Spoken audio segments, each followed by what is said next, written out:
This is a 2015 Ram 1500 and we are about to do front brakes on it. First thing, we're going to pull that wheel off.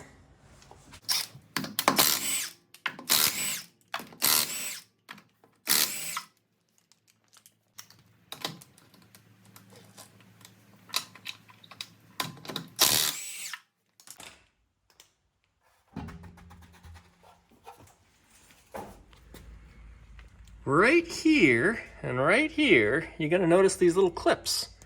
We're going to pop these clips off because those hold the rotors on when the truck is brand new. I think it's when they are basically pushing these trucks down the assembly line, they put these clips on to hold the rotors on so it's easier to put the calipers on. But we're going to pull them off and throw them in the trash. Let's do it.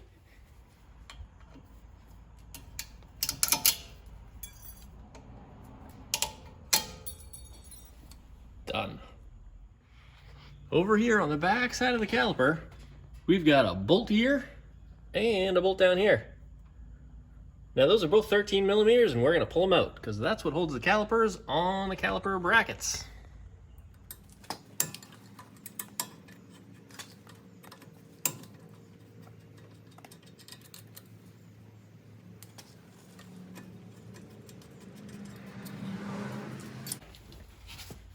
All right, so now we can pop the caliper off.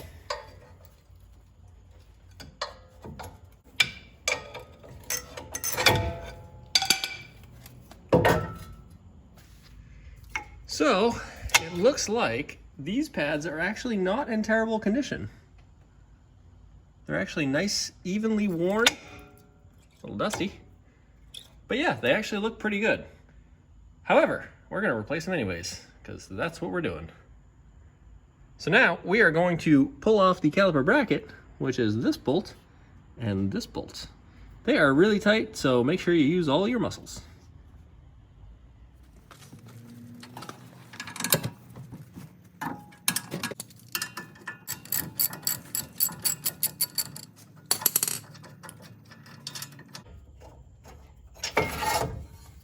Okay, so with those two bolts out, you'll see the bracket just slides right off.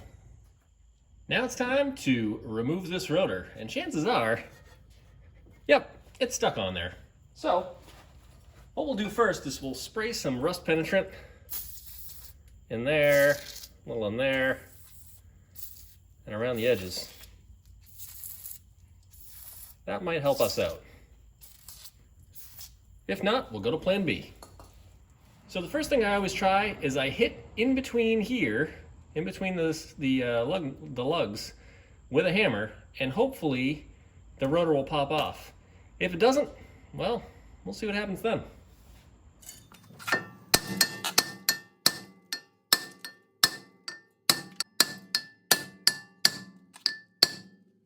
Hey, it worked.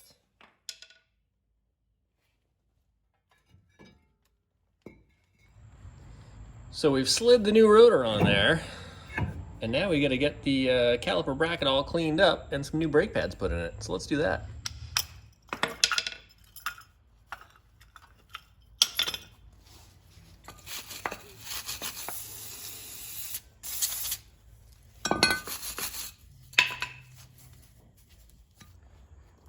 So the brake pads on this truck are a little different than you'd see on most vehicles.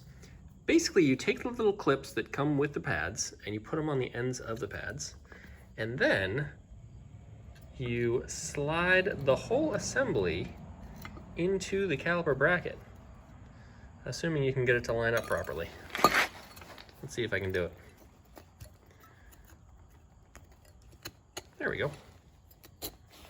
All right, so now it's in place, and you can see the metal things are actually a spring that pull the pads away from the rotor when you're not pushing the brake. So, all right, now that you know how this works, we're gonna throw this thing together and slap it back on the car. Truck, it's truck.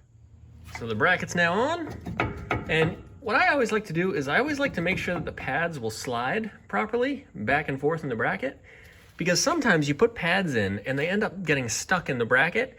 And if the pad doesn't move in the bracket, then that means that it's not going to move when you have the caliper on either, and you're going to end up having weird brake wear of your brake pads. So next, we're going to make sure these things move nice and smoothly, and make sure there's no rips in the rubber, because if there's rips in the rubber, water's gonna get in there, it's gonna seize up the slider. So these ones are looking pretty nice. So what we're gonna do is throw this caliper back on after we compress it. So let's compress it. There are a bunch of ways to compress calipers, but basically you need to push the pistons back into the caliper. And what I do is I typically put in one of the old brake pads here, especially if there's dual pistons, and then I get my giant channel locks out and I squeeze them. And when I squeeze them, it pushes the piston back in. The other option is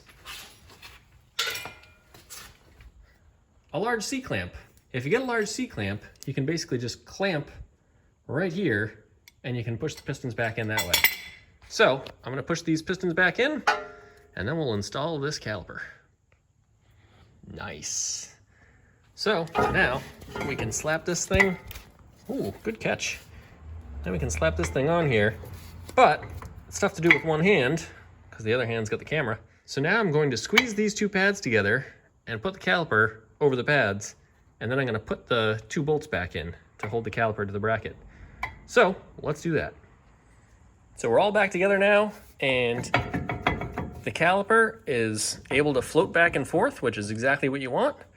And rotor's on the right direction. So now we can throw the wheel back on and then pump the brake pedal because we are done. And then we're ready to roll.